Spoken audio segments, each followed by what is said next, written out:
So, what's your name? My name is Eugenia Brosseau. Okay. My maiden name was Dobrovolsky. And you spell that V-O-S? How do you spell that? D-O-B-R-O-V-O-L-S-K-Y.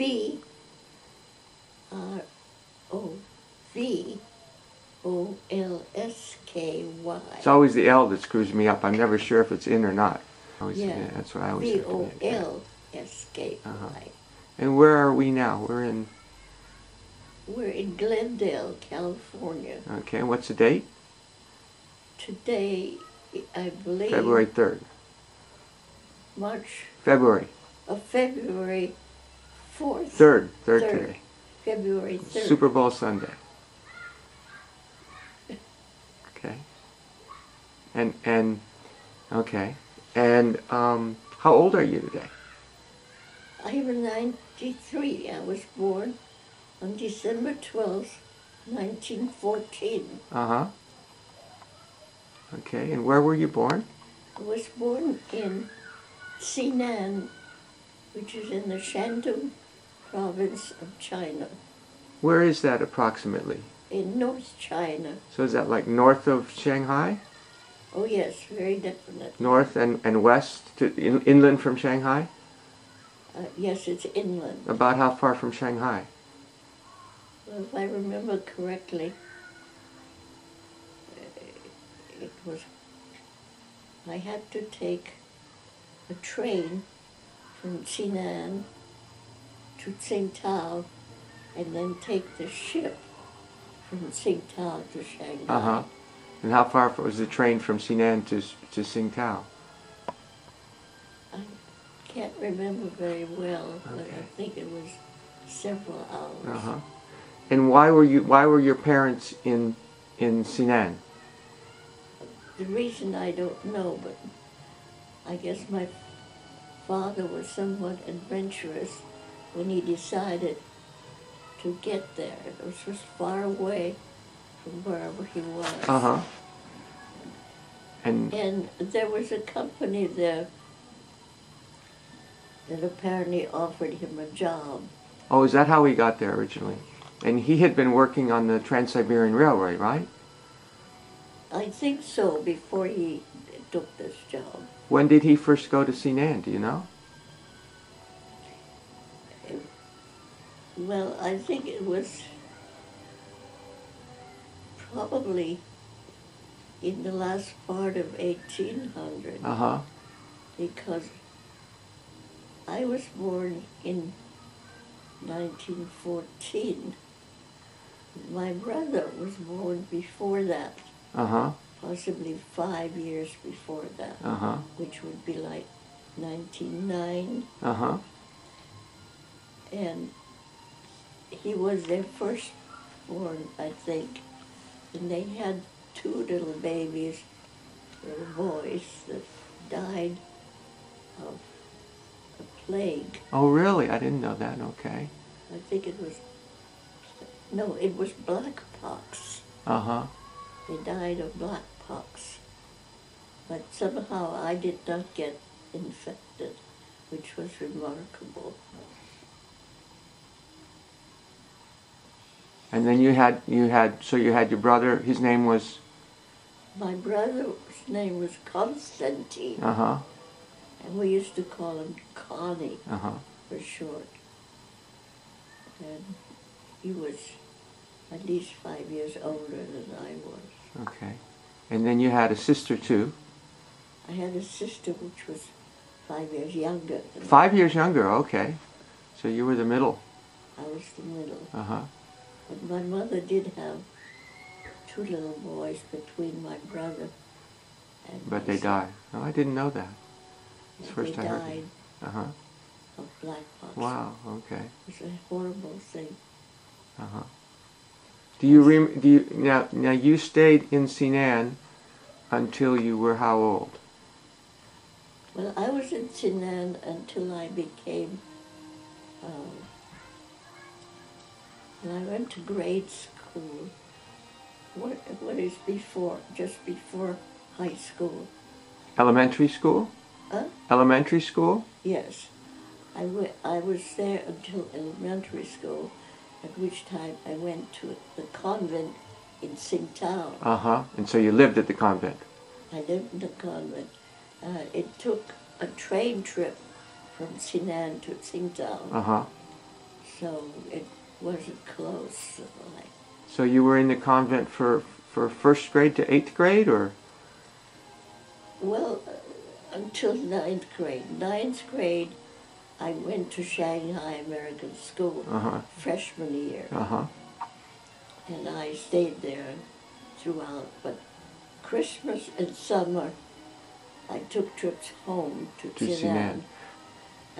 I had to take a ship from Shanghai to Tsingtao, and then by train from Tsingtao to Tsinan. But let's go back a little bit to when you were growing up. Now your mother, your father, what was his full name? His full name was Alexis. Uh-huh. His father's name was Alexander. Alexis Dobrovolsky. Yes. Okay. And he had come to China from Russia, from No, I think it was from Vladivostok or Harbin, somewhere there. I'm not sure exactly. And he was part Lithuanian, part Polish, right? Yes, his mother was full Polish. Uh-huh. His father, ethnic background, was Lithuanian. Okay. And he came from Vladivostok. Where was he trained, do you know? Do you know where he got his education? I don't know, but he had an education. He was, yeah. And his mother somehow went to the States. Uh-huh. She lived in California, where she died and is buried in Marin County somewhere. Uh-huh. Okay. And what was her name when she died? Do you remember? Sophia. Sophia. Sophia. But the last name that she had when she died, she married somebody else, didn't she? Or? That I don't know. Oh, okay. Anyway, and your mom, where was your mom from? My mom was from, I believe, somewhere in Russia she was born. She was born. She was White Russian, right? Right. Uh-huh. And do you know when she came to China? She came when she married my father. She met him in China, or she met him before? She met him up in Harbin. In Harbin, okay. Now I got to back up. Harbin. You were born in Harbin, or you were born in Tsinan? I Yeah. was born in Tsinan. Yeah. Okay. But in Harbin, where is Harbin? Harbin was where he was working? Yes, that's where my father was working. You see, my mother's stepfather was working for the, Trans-Siberian Yes. Railway, and my father was working there. Uh-huh. And he was invited to my grandfather's house for dinner a couple of times. And he met your mother. That's where he met my mother. Uh-huh. I think she was 15, not quite 16. Uh-huh. Child bride. Huh? Child bride. Yeah. Uh-huh. And that's when he married her, and she went. And what was her maiden name? Do you remember? No, the Dmitriev. stepfather was Dmitriev. Stepfather was Dmitriev, yes. That's her stepfather. Uh-huh. But her own. Gee, That's okay. That's okay.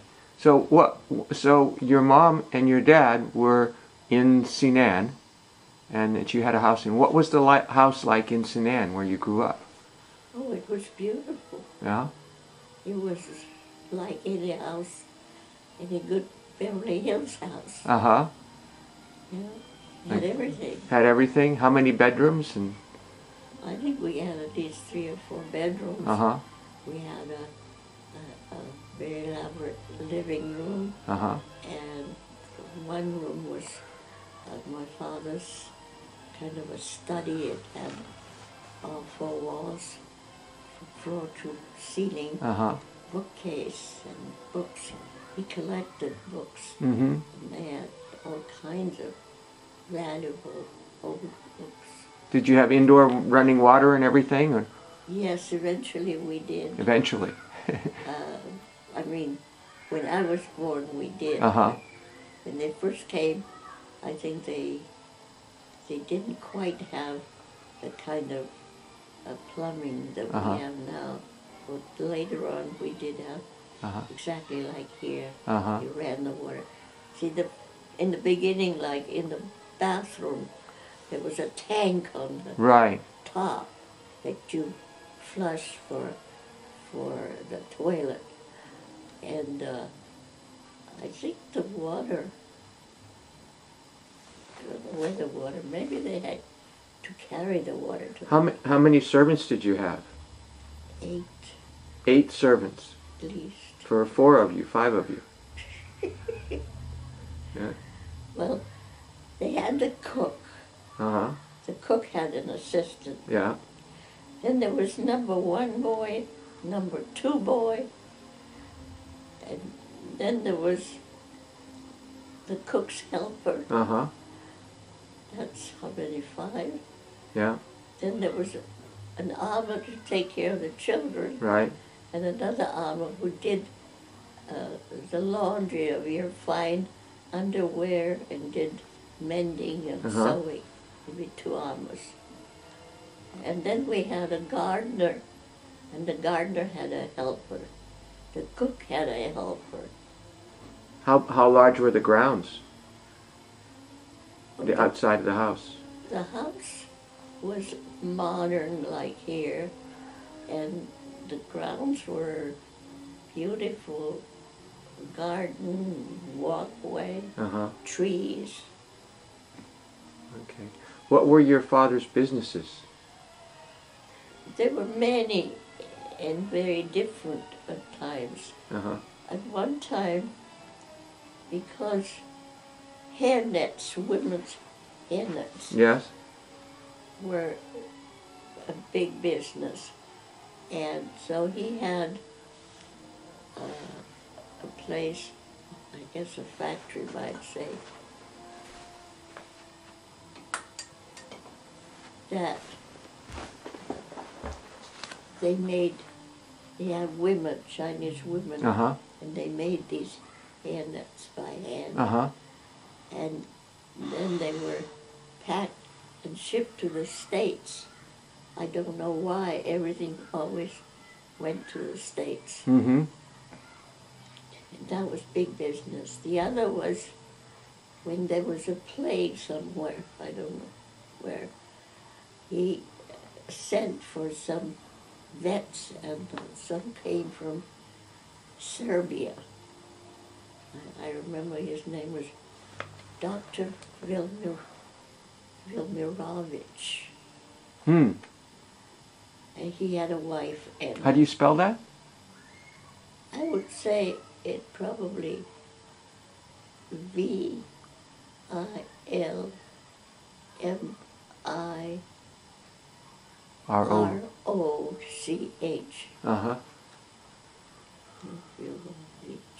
ICH, yeah. Or IC. IC. Yeah, because they say it that way. So he had the hairnet business and the plague business and also peanuts. Peanuts. Yes, there were no peanuts in the States, evidently. I don't know, but they had Chinese women on straw mats on the floor, and they would pick the peanuts. There were bad ones and good ones. And then did they open them, or did they send them shelled or unshelled? Unshelled. And then they were packaged in big bags. The bags were burlap. Burlap that big, and they sewed them up. And then those were shipped to the States. But I don't know where in the States they mean. There were no peanuts in the States, evidently, in those days. I don't think so, because that's why they shipped. Maybe there was just a shortage. Now you told me there were some other businesses he had too. Told me about the movie theater and the bus line. Oh yeah, the movie theater, they had At first they had one movie theater. You know, that they showed the... How old were you then? I think it must have been 5 or 6. So 1920. And they had Pearl White, Uh-huh. Adventure, was a serial, Uh-huh. and they, went every time the Chinese just ate it up. Uh-huh. They were very anxious to see the next right. episode. And they owned the theater, and it was like any theater that they had built. And at first they had one, then they had 2. At one time there was a terrible accident because there was a raid, and this employee, it was not during filming, Uh-huh. in between, he went up to the roof or whatever to fix whatever, and he got electrocuted. Ah. And that was a terrible experience. Nobody could get over that. Uh-huh. And what about the bus line? The bus line was much later. I don't know, I think in the 20s probably. Uh-huh. They had, because people were coming from the interior into Tsinan, which was a city, to get things and to maybe get treatment with doctors or hospitals. So they used to come by mule, and my father felt that they should have transportation, so he bought buses and organized a bus line between these interior places, and they would bring the people to Tsinan. Tsinan and then take them back to their home. Uh-huh. I don't remember how many buses there were. So that was in the late 20s? I would say so. Now with the movie theaters, did they get to the point where they had talking pictures too? In the late 20s, did they have sound with the pictures, or was always... I remember sound, I think, came. So that came in 1927. I wondered if he had it there. You see, my father died in 1930. Uh-huh. And everything went Yeah, but before that... before that. So this movie theater was long before that. So, and in 1929, you were still... the family was still in Tsinan. By then, you were in Shanghai by then, but the family was in Tsinan. Yeah, but I went home Uh-huh. Summer Uh-huh. and Christmas. Now, By ship night. Uh-huh. from Shanghai to Tsingtao. And then took the by bus. train. Yeah. My father had a branch office in Tsingtao, Uh-huh. and a manager there would meet me at the ship in Tsingtao, Uh-huh. and then put me on the Train. train for That's great. Tsinan. Now you told me your mother and your father were involved in charity stuff to Japan. You Oh told me. yes, when there was a very big earthquake, I think, Uh-huh. in Tokyo? Japan, Uh-huh. the Japanese. My mother was very close friendship with the medical people in the Japanese hospital. It was the only hospital at the time, Uh-huh. and In Tsinan. in Tsinan, she was very friendly with her doctor and Uh-huh. nurses. And so when there was an earthquake in Japan, the hospital staff put on all kinds of, I guess it was like a bazaar or a fair, Mm-hmm. and so my parents donated very lavishly for them. In fact, my mother got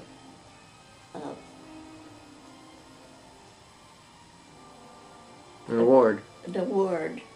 It was a huge page from the Japanese emperor. thanking her for her donation. I wish I had that. Uh-huh. That would be very valuable. Yeah. When was that lost? Was that lost in China? When you... To tell you the truth, I don't know Uh-huh. what happened Yeah. to her. Yeah, that's too bad. One year, So the other story you tell me a little bit about when you were a little girl in Tsinan, when you were growing up. yeah, Well, you told me what was that like? Before you went, when you didn't go to school, what did you do there? Do you remember? in Tsinan, from kindergarten, see, there were a lot of American missionaries, and they built a university in the walled city, behind the wall, Uh-huh. in the city, in Tsinan. There was a university, American university for Chinese people. Yeah. And it was almost a duplicate of UC in Berkeley. When I was in Berkeley, I thought, my God, this is like being right there in China. Uh-huh. It was the same. So they had this university, and they had all professors from the States. Was Tsinan a pretty big city? Tsinan was the capital of Shandong Uh-huh. province. And I think it was probably a good size. Yeah. I'll have to find out. I wonder. But you could get some books on Right. it. Look that up. Yeah. Now you told me the story about when you went to the Tsinan was ruled by warlords, right? Right. That part of China. Yeah. At one time, you know, they would fight, and there would be one, he'd be gone, and another one would come. And then this one time when after the conflict, Jiang Chun-chang, who was under Jiang Zolin, you don't know those. Yeah. Well, Jiang Zolin was very High up. high up, and Jiang Chun-chang was under him, and they took over these Chinese Uh-huh. cities, and Tsingtao was taken over. Because I remember before that, they had a governor who lived in the governor palace behind the wall Uh-huh. there. And the governor's wife used to come to tea with my mother. Uh-huh. That was early. I don't know what Yeah, year. when you were young. Very early. And I remember a Chinese custom. They used to wrap money in red paper. Right. It was made into a certain shape. And they would leave that for me Uh-huh. and whoever. And she used to come and visit my mother. What kind of money did they use? Did they use Chinese money? Did they use... Chinese money, and then I remember silver dollars. The Yuan Shikai, he was the governor. Yuan Shikai is very, very important Uh-huh. in Chinese history. Anyway, they had his head On these silver dollars about this size. Uh-huh. And then they had the pennies, copper pennies. Uh-huh. And I think they had, I remember the silver dollars. But you told me the story about going to the court. Oh, the court. How many languages did you speak? How did you learn them? Well, the Russian came from my parents, Uh-huh. and the English I had to go. I went to school from kindergarten. Uh-huh. See, I used to, the missionaries had this kindergarten school. They had, it was way out somewhere, Uh-huh. and they used to go by rickshaw. Uh-huh. I would go there, and there were a lot of missionary families in that area. Uh-huh. And in fact, instead of packing a lunch, I was always invited to one of the missionaries' homes for lunch. Uh-huh. And they were very good to me. I went there, and when I got home, which was I think around 3:30, I had to study Russian. I had another school. My parents had a full-time tutor or school teacher in our house. And at one time it was a woman, like a governess, and later on it was a male teacher. And they taught me the Russian from grade to grade, so that I was, what would you say, educated in the Russian. So right up through the, basically right up through the 8th grade then. Oh, at least. Yeah. At least. So you had a lot of Russian training. Because when I, well, after I went to the convent, so that was Russian and English, and you learned Chinese from the servants and from just talking to people. Right. And the almas, right? Right. So those were your 3 main languages, right? Right. But then when I went to the convent, I took French and German. So I had a little... What language did the nuns speak, though? Well, I spoke mostly Russian and English and local Chinese. Very fluent. But you learned French and German all the years that you were in the convent. Well, no, I learned French from my governess that was teaching me everything. And that was from what age? I guess from 6. 6 until when? 9. 4 years. And then German? German was, I think German I took at Shanghai American School. We had to pick a language, and I thought that I'd taken French, I would take German.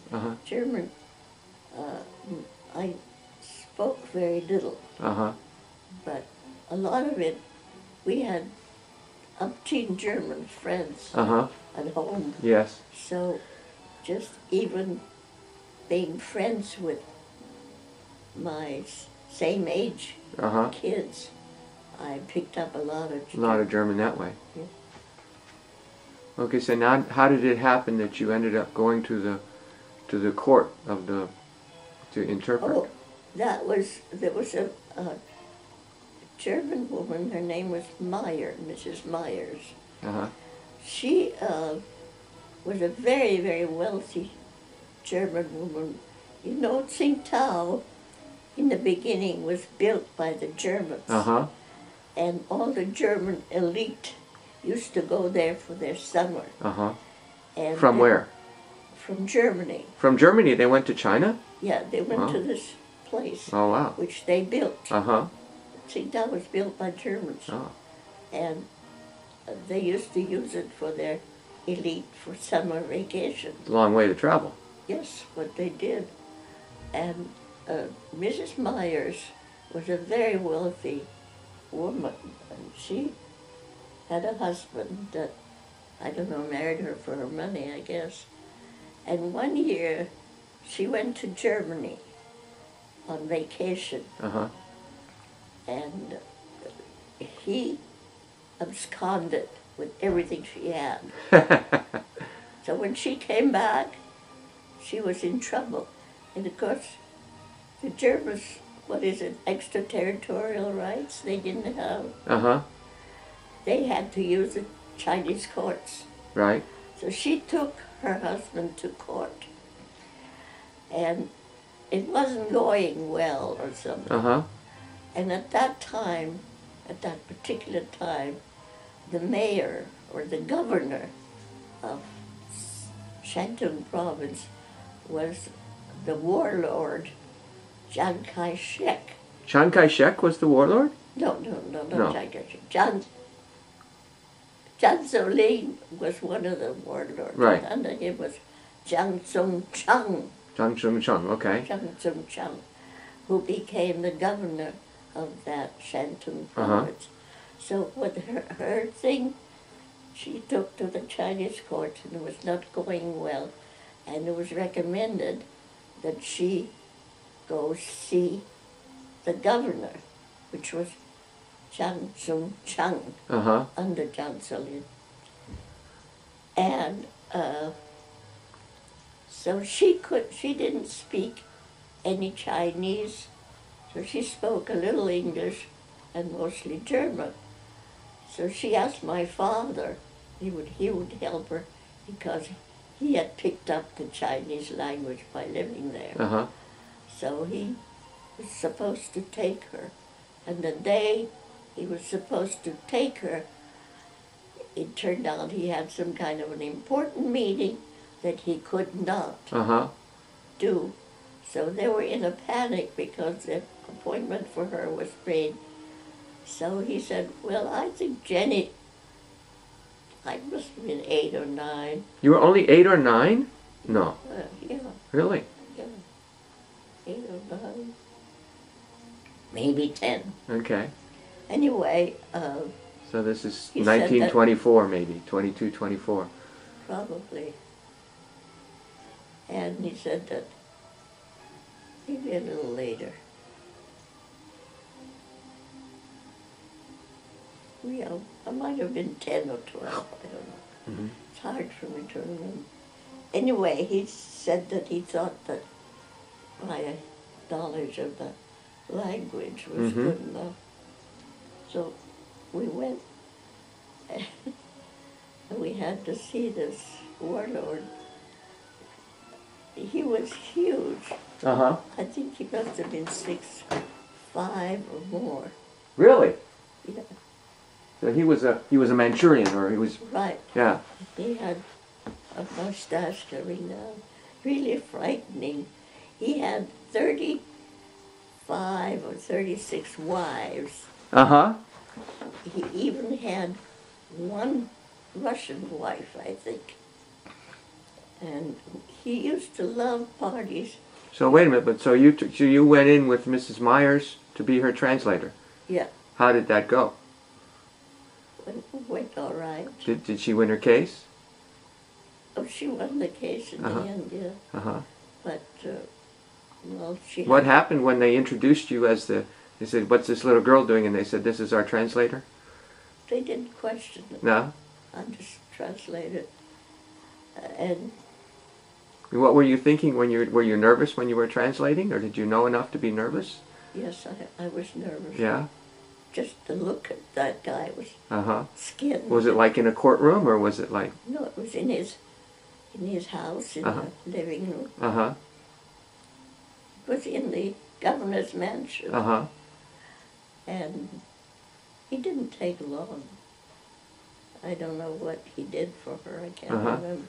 But anyway, she had to tell her story to him, and then he had to say what he could do about it.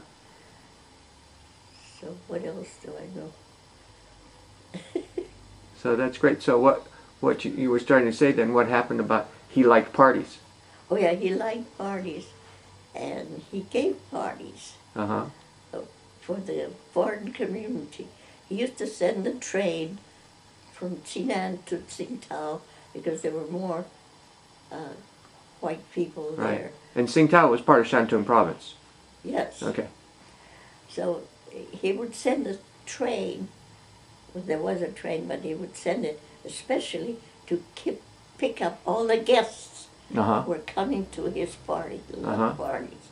So they picked up, they were all nationals, German, French, not many French in Tsingtao.